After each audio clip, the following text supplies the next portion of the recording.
Hello and welcome to day 47 of 365 days towards racial change. My name is Tomlin Nyback, and it's a pleasure to see you. 47 days in it. What a treat. What an impressive milestone for me personally. I don't generally follow through on stuff. But hopefully we're in the habit, and we're going to get through this year in one piece. Of course, let's start out by talking a little bit about some foundation, where this energy comes from, why I do this. I'm interested in, you would say social justice, but specifically for Black Americans. And I stumbled onto some information from a gentleman named Dr.Claud Anderson. And through his work, I've been educated and have had some fears affirmed, a lot of issues have suddenly found resolution from interacting with his videos, his work, and I don't even know him personally, but this is very important stuff that he writes and talks about concerning Black life in America and white issues as well. Some books that I use to inform myself. First is a Black History Reader, 101 Questions You Didn't Think to Ask. That's by Dr. Claud Anderson. Another book by him is Black Labor and White Wealth, Search for Economic Power and Justice, and his plan to empower Black America. Powernomics. Very good ideas. I gotta admit, those ideas are more than a decade old, but they're still relevant today. Every once in a while, we're going to have story time, Uncle Tom's Cabin, which actually today we're going to check in on old Tom and see what he's been up to lately. It's been a week or so. Behind me, you see the hashtag #US2, hashtag USTOO, more communities, Black issues, and things like that. There's more of a female focus there, but it's all relevant. You can also go to Black Enough, BLAGGENUF, and find some more topics and great illustrations there and stuff. Dr. Anderson's website is powernomics.com, and he's also involved with the Heritage Institute down in Washington, D.C. Okay, so Harriet Stowe's work, Uncle Tom's Cabin, a very important work because it's one of the seminal works that inform America's relation with slavery, Black lives, white power, control, entitlement, Black slavery, vulnerability, oppression, subjection, absolute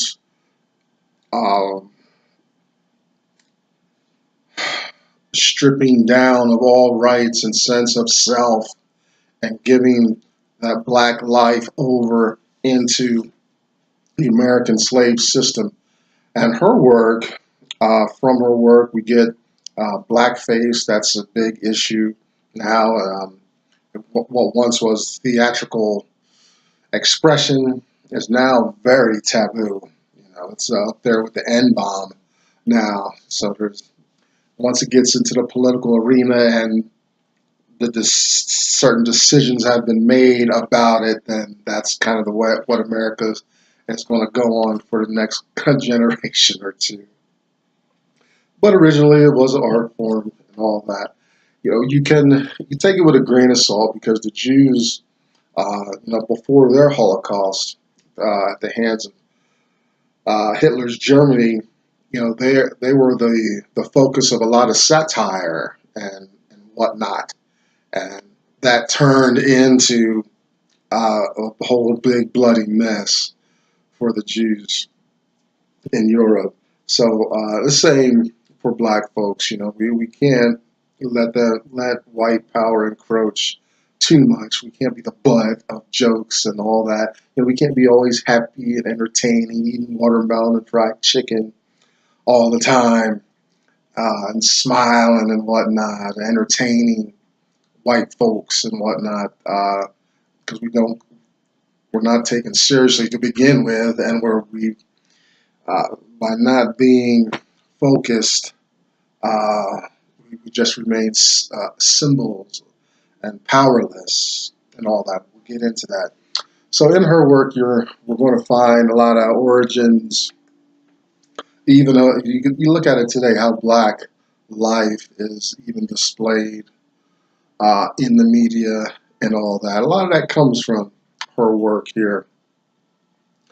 So we're in chapter 5 today, and we're looking at how what's going on with Uncle Tom. We're on Mr. Shelby's plantation. Apparently, Mr. Shelby has gotten into some financial problems. Slaves were property, pawns in the whole economic scheme and life at the height of slavery. One person, strong person, could be sold for as much as $1,800. That's a huge asset to acquire, because if you can get your get another 30 years, say, I don't know what the average lifespan of about a slave in their prime, another 30 years, or in this case of females bearing children and things like that, you're looking at profits of hundreds of percent, doubling, tripling, quadrupling your investment there. So slaves are very valuable. They're traded and moved around and stuff. So Mr. Shelby somehow has gotten into some financial troubles, and he doesn't pick just some old dirty hand off the plantation to sell. He picks what is described as the best slave on his plantation, and that's Tom. Tom is he's pious, at least, very humble, never trouble, passive.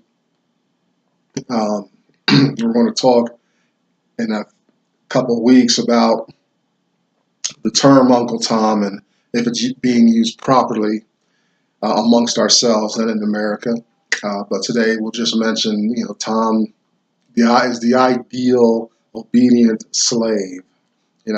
He's happily married. He's got I think there's 2 sons and there's a baby in the household. And he's respected. He's listened to. He frequents. He's close to Mr. Shelby and all that. So he's very valuable, and he goes towards settling Mr. Shelby's accounts. But now, if you remember in the first chapter, a little boy comes in and does some entertainment, and the trader that's bargaining for Tom is intrigued and says, hey, throw the boy in and we'll settle all debts, because apparently Tom didn't settle fully the debt. But if Mr. Shelby throws the boy in, then all debts will be settled. So we end chapter 4 with Tom's having a party. I mistakenly thought that Tom knew he was being sold and that's what the party or the gathering was for. It wasn't quite that. It was more of a religious community celebration, and apparently it lasted a while. I guess the spirit moved on this particular night. Interesting enough, as we'll find out as the news starts to trickle in about Tom's fate. So Tom's going to find out that he's being sold, and that is the plight of the slave. It's not a negotiation, like it would have been nice if we had felt like Tom knew he was being sold and they're having a going away party and things. A lot of the American trappings we do when a person transitions from here to there, right? Not so with the slave. That you could be hard at work in the heat of the day, I'm sure, at the time when the most production is expected to be done, and your master can just ship you off somewhere. I know I have a personal thing about not being involved with the decisions of my life. I get very irritated at that, and this had to be the atmosphere and the time just had to be just mental anguish over and over, just constant pressure. And that's was Tom's world. So let's get it. Let's catch up. So Tom's gathering is over. It's called a gathering. Now, Mr. and Mrs. Shelby are talking. Mrs. Shelby is, this has been a couple days that the slave handler has been there to negotiate. Eliza, we're going to find out, has not been acting right because of her fears. So Mrs. Shelby finally confronts Mr. Shelby about Mr. Haley, the slave trader, and the fate of Eliza, Tom, and Harry. And Mr. Shelby finally, it's his wife. Wives have a way of maneuvering to the core of their husband's issues. So he just surrenders and says yes, he fully intends to sell Tom and little Harry. And that sparks a conversation in which Mrs. Shelby decries the slave trade, religion. There's a few paragraphs on religion in there, and abolitionist thought. And there is portions of the book you'll find Harriet Beecher Stowe's, because remember, this is a fictional creation here. And so Harriet Beecher Stowe, being an abolitionist, her feelings and thoughts about slavery consistently shine through various characters. It's very overt, very clear when her voice, man or woman, character in the story, is speaking. And so she goes, so that, it's Mrs. Shelby speaking, but it's still Harriet Stowe's heart, her voice, speaking through the fictional character. And so she challenges the philosophy in this very short, it's about two or three paragraphs,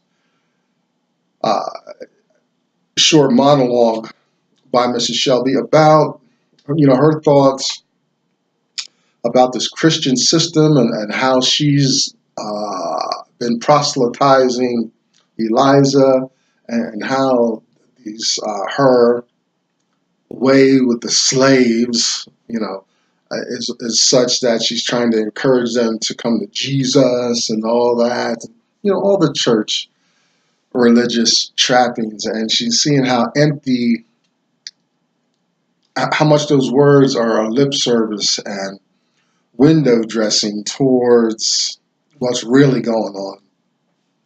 And the bottom line is the green dollar.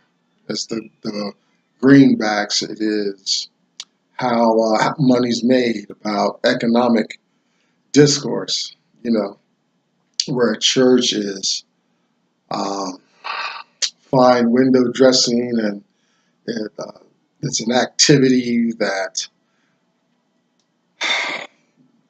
is good and does its best to address issues of the conscience, but it doesn't, when it comes down to it, the church ain't freeing people and stuff.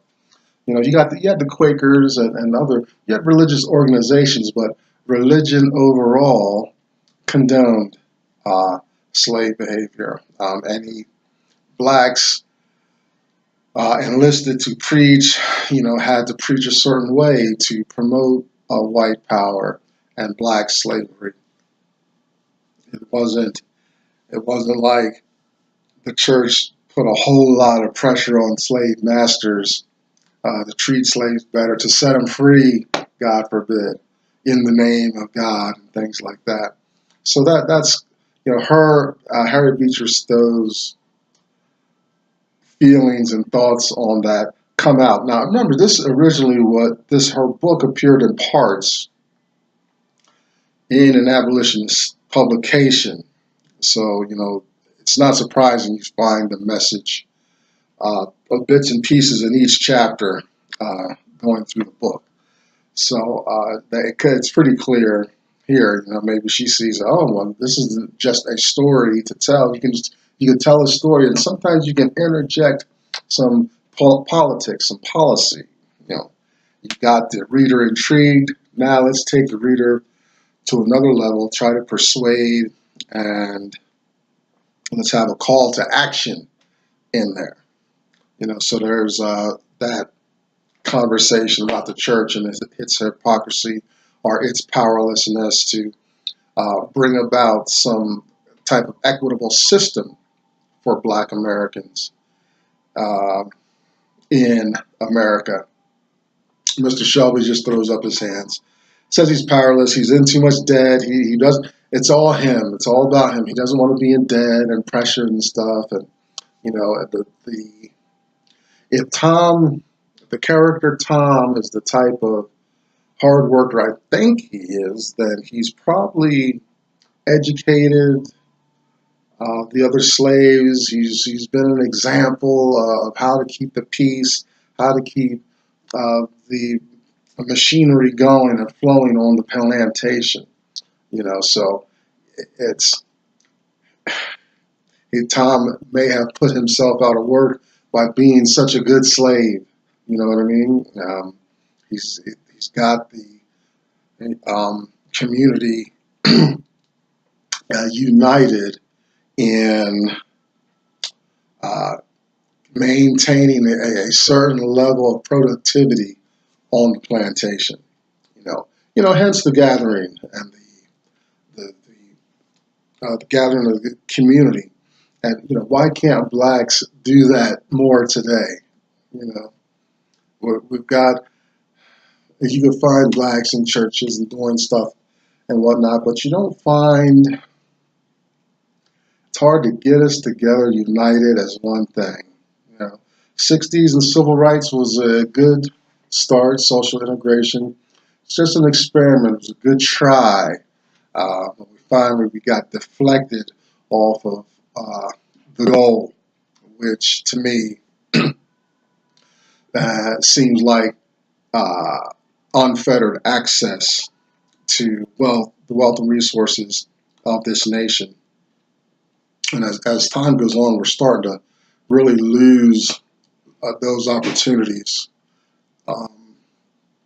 and ground we may have gained even with the impotency of civil rights and social integration. Now some action comes in. Eliza hears this. Eliza, if you remember, is Harry's mother, and she is like, she just is not going to stand for it. She doesn't like that. And seeing slaves sold, families broken up and stuff like that is the common experience. It doesn't mean they don't feel it. They have a sense of family, loyalty, love, and things like that. The slave owners tried to dismiss those kind of feelings out of the slave experience. Oh, they don't really care. And, after a little while of separation, everything calms back down, and that's proof that it's okay to separate families and whatnot, which is not the truth, of course. So Eliza, she's in a closet. She's starting to hang around, put her ear to the doors and the doorknobs and stuff. Because remember, she's already thinks she heard Mr. Shelby and this Mr. Haley talking about selling Harry. Now it's confirmed. Eliza swings into action, and her mind's made up. If you remember, George, the previous day, came to her with his dissatisfaction with slavery and the complaining about the mistreatment that he's suffering at the hands of his master. So George is already talking about escaping and running up to Canada. And so Eliza, with that, Eliza's husband George is about to run away. She hears Harry's being, so it's just too much for the woman. She's getting out of there. Forget about it. So she packs up Harry, but she does a good thing though. She goes to Tom and Chloe's cabin. Tom and his wife, they're cleaning up. The gathering is winding down, and she spills the story. She's out of breath, no doubt. She's already got some provisions, some toys for Harry. She's carrying Harry. She's every moment, every instance is now precious and vital, because at any moment some white hands could come reaching into the picture and taking little Harry away from her, separating mother and son, and she'd be in a lot of trouble if she gets caught. We're going to find out maybe in a few chapters what happens with that. But she's made up her mind. She stops at Tom and Chloe's house. Now, my correction about Tom knowing he's being sold out, I don't think he does, because I don't know what gave me that impression. I correct myself here. But upon hearing the news, Tom is broken. Now, Tom, he's no doubt has spent some time on this plantation, been productive, fears God. It's not a discipline issue and all that. His value has turned on him and betrayed him. That's happened to me. I can't tell you how many times done well and all that, and some ignorant supervisor or boss of the various plantations I've been on goes and sends me off to some hard taskmaster, and some slacker comes and takes my space. Everybody's just making life and whatnot comfortable for themselves. My life started to change when I started to stand up to that, even in the face of being kicked out on the street, which happened to me before. I said, no, don't. I'm not doing that. I've developed relationships. I'm not, and this is before slave discourse and that conversation. It's just not right, no matter what color a person is or what resources they are there. People are coming for help, are coming for access to resources. They're not a lesser human being to be bossed around and told what to do as though they have no will. Right? So Tom is in the slave culture and the slave mind, as upright and hardworking as he is, and he breaks down, because he immediately knows what it means. Separation from Chloe, separation from all he knows. We have his cabin described in the previous chapters. The community comes to his house to meet. He's got ties in the community to his master and all that as well.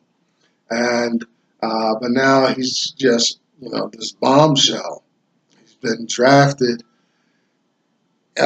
against his will into some crap because his master done screwed up the money somehow.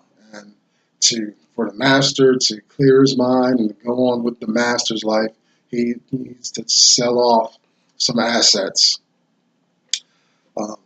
just for the master's peace of mind. And Tom is top of the list. So there goes his wife, who he loves. He likes being with her. She's got 2 boys and a newborn in the cabin. It's like, the black slave is just beat down, marginalized, has no will, and it's just this society that constantly takes and takes and takes more and more and more, and there's no let up to this oppression, to this attack on the mind, on the emotion, on the physical space of the individual.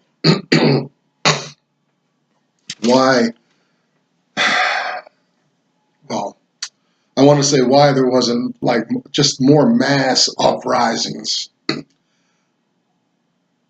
I want to say I don't know, but I do know it's because they were indoctrinated, they were micromanaged to the point where some of that that kind of expression of will is is almost bred out. You know, although they have a kernel, they have the kernel of a desire to be free, whatever that means. You know, but you know, the sense of being violated is very. It doesn't come quickly to them. We see hints of it in George, Eliza's husband, because he's so angry at his master for his master taking him out of a good job and bringing him and giving him menial jobs below his intellectual ability and things like that. You know, so we see some of that fight there, but it's rare. You know, for George, Eliza's husband, it probably came from his interaction with um, his white co-workers in the plant that George helped to make more profitable.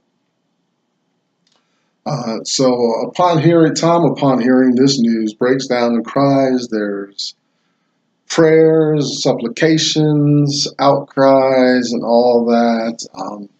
And in the end, after kind of the uproar dies down, Eliza, with young Harry still in her arms, uh, leaves a message for her husband, George, in the next plantation over that she's going to do her best to get up to Canada and go be free up there. And out into the night she goes. It's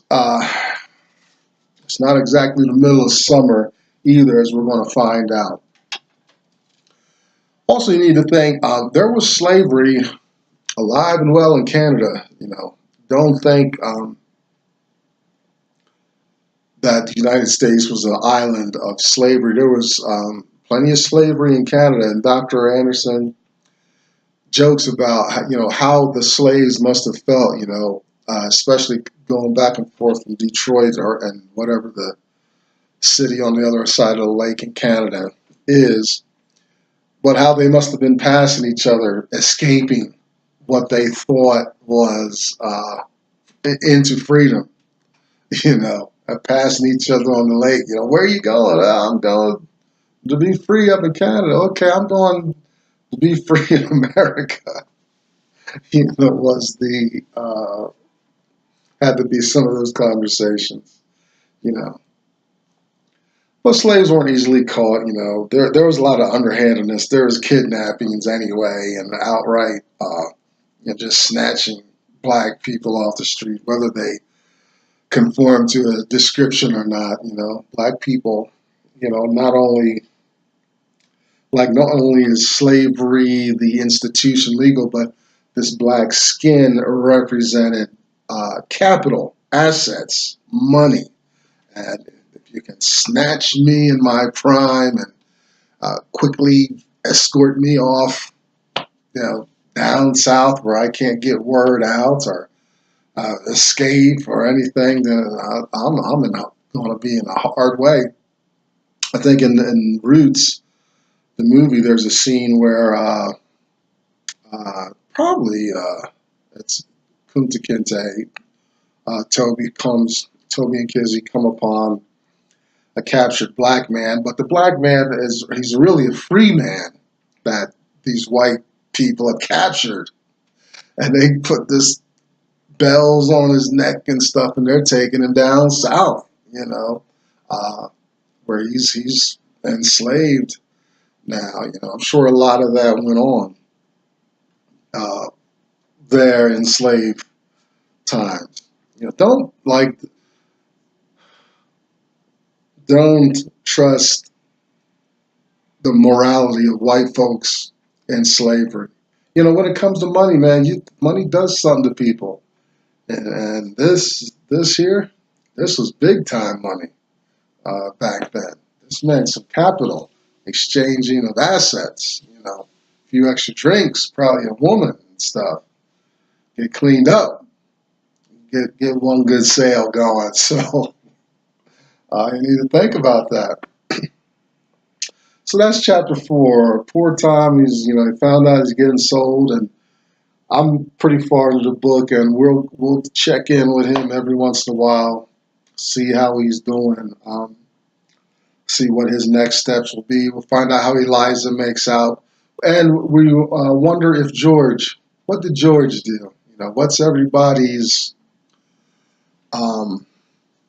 life like after this pivotal night in the lives of a handful of slaves and a handful of white people, slave masters. Thanks again. That's day 47. I'm Thomas Nyback. That's 365 days towards racial change. Let's see you again. Bye-bye.